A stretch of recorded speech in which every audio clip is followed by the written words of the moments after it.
ನಮಸ್ಕಾರ ಎಲ್ರಿಗೂ. Welcome back to Siri enterprise. So friends, ಇವತ್ತು ನಮ್ಮ ಕರ್ನಾಟಕದಲ್ಲದೆ ಆಂಧ್ರ ಪ್ರದೇಶವರೆಗೂ ಕೂಡ ನಮ್ಮ ಡೇಟಾ ಎಂಟ್ರಿ ರೀಚ್ ಆಗಿ ಅಲ್ಲಿಯವರು ಕೂಡ ನಮ್ಮಲ್ಲಿ ವರ್ಕ್ನ ಮಾಡಿ ಪೇಮೆಂಟ್ನ ತಗೋತಾ ಇದ್ದಾರೆ. ಇವತ್ತು ನಮ್ಮ ಕರ್ನಾಟಕದಲ್ಲಿ ಇರುವಂಥವರೇ ಬಹಳಷ್ಟು ಜನ ನನಗೆ ಎನ್ಕ್ವೈರಿ ಮಾಡಿರುವಂಥವ್ರು, ಮ್ಯಾಮ್ ಈ ವರ್ಕು ಫೇಕ್ ಆಗಲ್ವಾ, ಜೆನ್ಯೂನ್ ಇದೆಯಾ, ಖಂಡಿತವಾಗ್ಲೂ ವರ್ಕ್ ಮಾಡಿದ್ರೆ ಪೇಮೆಂಟ್ ಸಿಗುತ್ತಾ, ಈ ರೀತಿ ಎಲ್ಲ ತುಂಬ ಎನ್ಕ್ವೈರಿನ ಮಾಡಿದ್ದೀರಾ. ಬಟ್ ಇವರು ನಮ್ಮ ಸಿರಿ ಎಂಟರ್ಪ್ರೈಸ್ ಆನ್ಲೈನ್ ಸರ್ವಿಸ್ ಬ್ರಾಂಚ್ನ ಟ್ರಸ್ಟ್ ಮಾಡಿ ಔಟ್ ಆಫ್ ಸ್ಟೇಟ್ ಆದ್ರೂ ಕೂಡ ನಮ್ಮಲ್ಲಿ ಕಳೆದ ನವೆಂಬರಲ್ಲಿ ಬಂದು ಜಾಯ್ನ್ ಆಗಿ ವರ್ಕ್ನ ಮಾಡಿ ಫಸ್ಟ್ ಪ್ರಾಜೆಕ್ಟ್ನ ಕೂಡ ಕಂಪ್ಲೀಟ್ ಮಾಡಿ ಫಸ್ಟ್ ಪ್ರಾಜೆಕ್ಟಲ್ಲಿ 7,400 ಪೇಮೆಂಟ್ನ ರಿಸೀವ್ ಮಾಡ್ಕೊಂಡಿದ್ದಾರೆ. ಇದು ಅವರಿಗೆ ಪೇಮೆಂಟ್ ಮಾಡಿಕೊಟ್ಟಿರುವಂತಹ ಪೇಮೆಂಟ್ ಹಿಸ್ಟ್ರಿ ಮತ್ತೆ ವೋಚರ್ ಆಗಿರುತ್ತೆ.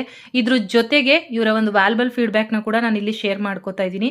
ಇವ್ರು ಬಂದ್ಬಿಟ್ಟು ಸಂಧ್ಯಾ ಫ್ರಮ್ ಅನಂತಪುರ ಡಿಸ್ಟಿಕ್, ಆಂಧ್ರ ಪ್ರದೇಶ್, ಬುಕ್ಕರಾಯ ಸಮುದ್ರ ಅನ್ನೋ ಒಂದು ವಿಲೇಜ್ ಇಂದ ಜಾಯ್ನ್ ಆಗಿ ಇವತ್ತು ವರ್ಕ್ನ ಮಾಡಿ ನಮ್ಮಲ್ಲಿ ಪೇಮೆಂಟ್ನ ತಗೊಂಡಿರುವಂತಹ ವ್ಯಕ್ತಿ. ಕಂಗ್ರ್ಯಾಚುಲೇಷನ್ಸ್ ಮೇಡಮ್, ನಿಮಗೆ ಔಟ್ ಆಫ್ ಸ್ಟೇಟ್ ಅವರು ಕೂಡ ನಮ್ಮ ಒಂದು ಬ್ರಾಂಚ್ನ ಟ್ರಸ್ಟ್ ಮಾಡ್ಬೋದು ಅಂತೇಳಿ ನಿಮ್ಮ ಮುಖಾಂತರ ತಿಳಿಸ್ಕೊಟ್ಟಿದ್ದೀರಾ. Thank you so much. So friends, ಇನ್ನೂ ಯಾಕೆ ಯೋಚನೆ ಮಾಡ್ತಾ ಇದ್ದೀರಾ? ನೀವು ಮನೇಲೇ ಕುತ್ಕೊಂಡು ವರ್ಕ್ನ ಮಾಡ್ಬೇಕು ಅನ್ಕೊಂಡ್ರೆ ಖಂಡಿತವಾಗ್ಲೂ ನಮ್ಮ ಬ್ರಾಂಚ್ ನಂಬರ್ಗೆ ಈ ಕೂಡಲೇ ಕಾಂಟ್ಯಾಕ್ಟ್ ಮಾಡಿ. ಫಾರ್ ಮೋರ್ ಡೀಟೇಲ್ಸ್ನ ತಿಳ್ಕೊಂಡು ನಿಮ್ಗೆ ಏನಾದರೂ ಸಮ್ ಡೌಟ್ಸ್ ಇತ್ತು ಅಂದ್ರೆ ಆ ಡೌಟ್ಸ್ನ ಕ್ಲಾರಿಫೈ ಮಾಡಿಕೊಂಡು ನೀವು ಆರಾಮಾಗಿ ಮನೇಲೇ ಕುತ್ಕೊಂಡು ಪ್ರತಿ ತಿಂಗಳು 15ರಿಂದ 20,000ವರೆಗೂ ಕೂಡ ದುಡಿಬಹುದು. ಹಾಗೆ ಯಾರಿಗಾದ್ರೂ ವರ್ಕ್ ನೀಡಿದ್ದಂಥವ್ರಿಗೆ ಈ ವಿಡಿಯೋನ ಶೇರ್ ಮಾಡಿ, ಅವರಿಗೂ ಕೂಡ ನಿಮ್ಮ ಮುಖಾಂತರ ಒಂದು ಗೋಲ್ಡನ್ ಅಪರ್ಚುನಿಟಿನ ಕೊಟ್ಟಾಗುತ್ತೆ. ಸೊ ಅವರು ಕೂಡ ವರ್ಕ್ ಮಾಡಿ ಪೇಮೆಂಟ್ ತಗೊಂಡ್ರೆ ಖಂಡಿತ ನಿಮ್ಮನ್ನ ಅವರು ನೆನೆಸ್ಕೋತಾರೆ ಅಂತ ಹೇಳ್ತಾ, and thank you so much Sandhya ma'am. So ಹಾಗೆ ನಿಮ್ಮ ಸೆಕೆಂಡ್ ಪ್ರಾಜೆಕ್ಟ್ ಕೂಡ ನನ್ನ ಕಡೆಯಿಂದ ಆಲ್ ದ ಬೆಸ್ಟ್ ಅಂತ ಹೇಳಕ್ ಇಷ್ಟಪಡ್ತೀನಿ. Thank you all.